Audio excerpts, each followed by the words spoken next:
Welcome to Bengkel Matematika, di mana matematika kita buat menjadi lebih mudah.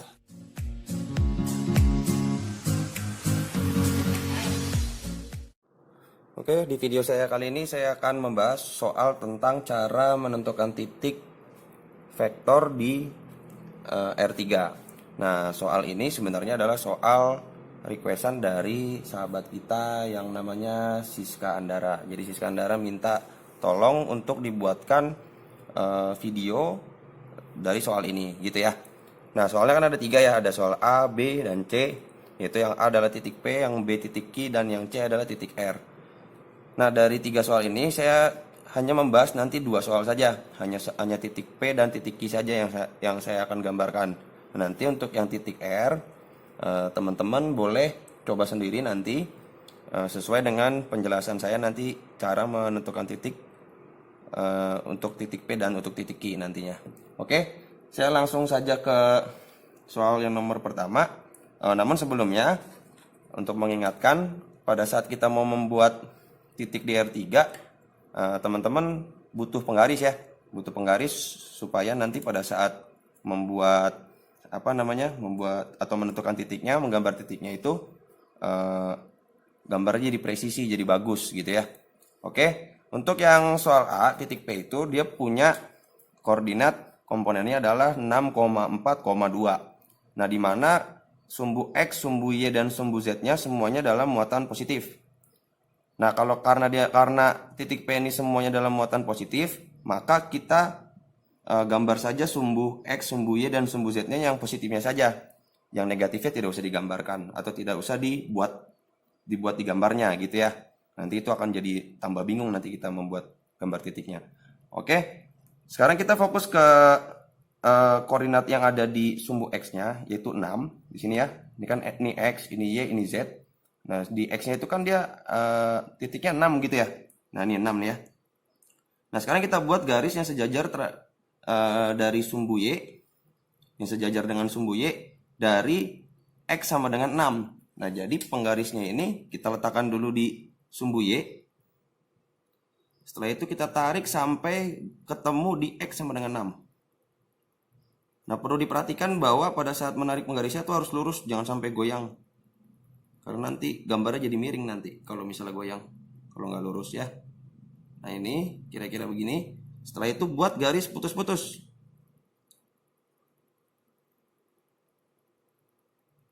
Nah, saya rasa segini cukup.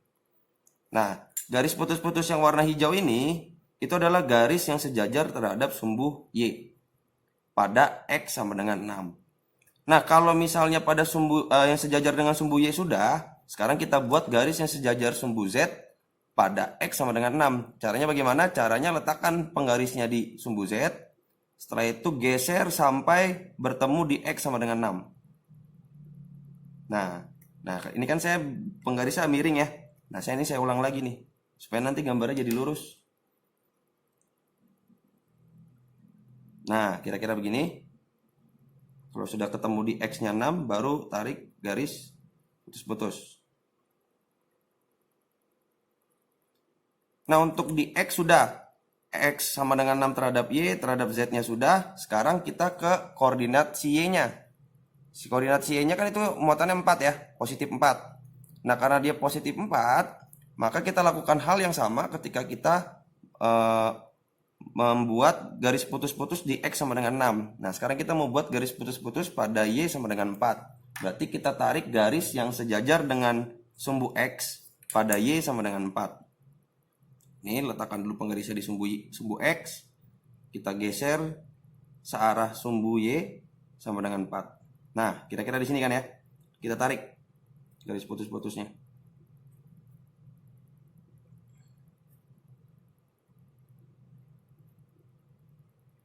Nah, kira-kira seperti ini. Nah, setelah kita buat garis putus-putus yang sejajar dengan sumbu X, sekarang kita buat garis putus-putus yang sejajar dengan sumbu Z pada Y sama dengan 4. Jadi kita letakkan penggarisnya di sumbu Z. Lalu kita geser di Y sama dengan 4. Ini harus lurus ya. Ini saya tarik garis putus-putus. Oke, saya rasa cukup. Nah, Y-nya sudah, X-nya sudah. Nah, sekarang kita ke sumbu Z-nya. Nah, sumbu Z-nya di sini kan dia muatannya 2 ya.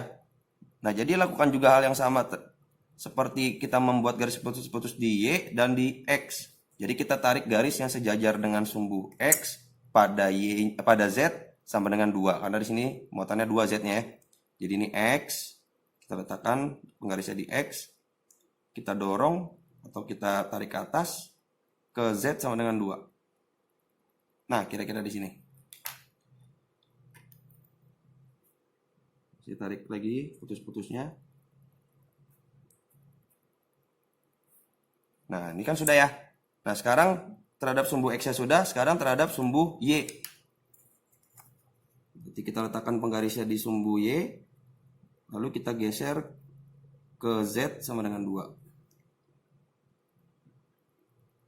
Nah, kira-kira di sini ya.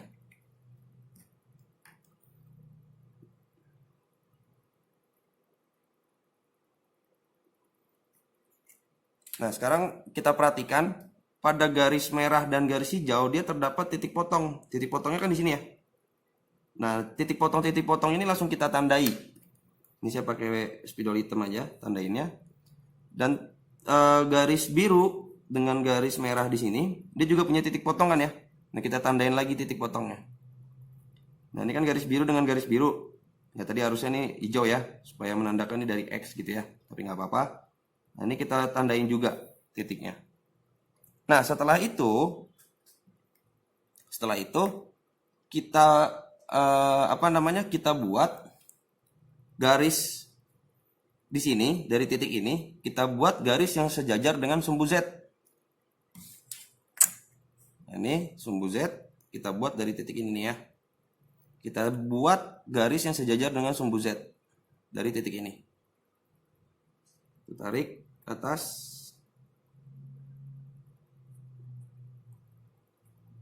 Oke, setelah itu kita hubungkan antara titik ini dengan garis ini.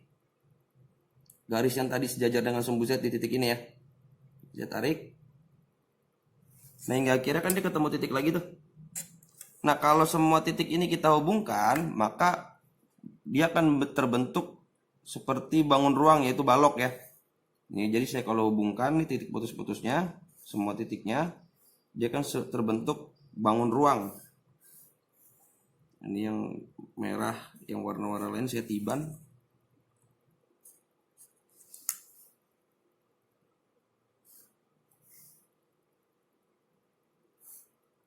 Nah, seperti ini kira-kira.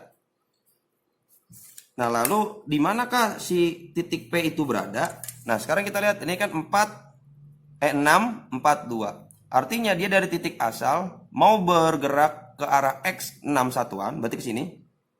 Setelah itu dia bergeser ke arah sumbu Y 4 satuan, Y positif ya, berarti ke sini 4 satuan.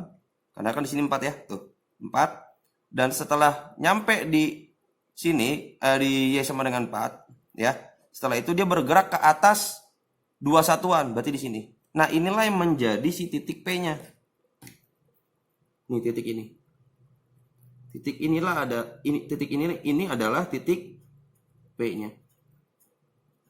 Nah, jadi seperti itu kira-kira cara menentukan titik koordinat P di R3. Nah, untuk soal yang B sama sebenarnya cara melakukannya seperti di soal yang A. Jadi kita tarik garis yang sejajar terhadap sumbu Y dari X sama dengan 5. Karena kan di sini komponennya 5,3,1 dan semuanya positif. Jadi yang kita pakai adalah sumbu Z positif, sumbu X positif, dan sumbu Y positif. Jadi kita buat dulu garis yang sejajar terhadap sumbu Y di X sama dengan 5. Sorry, ini nggak lurus. Sini ya. Nah, bisa tarik.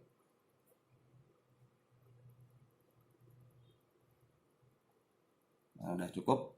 Setelah itu buat juga garis putus-putus seperti ini yang sejajar dengan sumbu Z di X sama dengan 5. Jadi tarik lagi sini. Nah, Saya ulang ya, ini kayaknya nggak lurus tadi.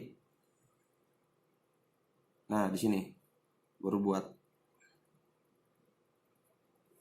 Oke, di X-nya sudah, sekarang di Y kita buat garis putus-putus yang dari Y sama dengan 3 yang sejajar dengan sumbu X. Bisa pakai spidol merah ya. Untuk yang Y, jadi ini tempelkan dulu di sumbu X, setelah itu kita geser ke Y sama dengan 3. Nah, kira-kira di sinilah sampai dapat perpotongan saja.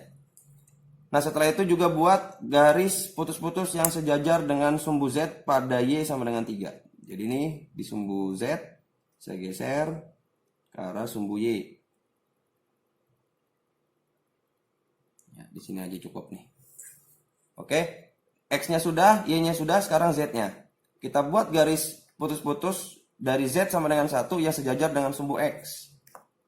Berarti letakkan di sumbu X, penggarisnya geser ke Z sama dengan 1.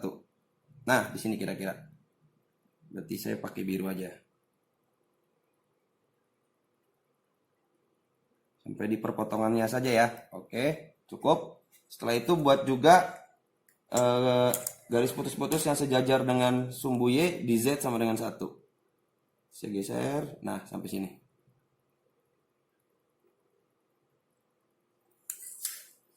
Nah, titik-titik ini jangan lupa ditandai lagi. Ini titiknya ditandai, perpotongan-perpotongannya ya. Ditandai. Setelah kita tandai, ini kan dia dapat sumbu X, dapat sumbu Y, gitu kan ya. Tapi yang titik yang ini belum dapat sumbu Z. Hingga akhirnya kita buat di titik ini garis putus-putus yang sejajar dengan sumbu Z. Seperti ini, kita geser di sini, kira-kira. Bikin garisnya sejajar dengan, bikin garis dari sini, putus-putusnya sejajar dengan titik ini saja ya. Ulang. Jadi jangan terlalu panjang. Nah, kira-kira di sinilah. Nah, hingga akhirnya kalau titik ini saya tarik ke garis ini, dapatnya titik potong kan. Nah, kalau saya hubungkan semua titiknya, kan juga titik ya. Saya hubungkan semua titiknya. Saya hubungkan juga. Saya hubungkan.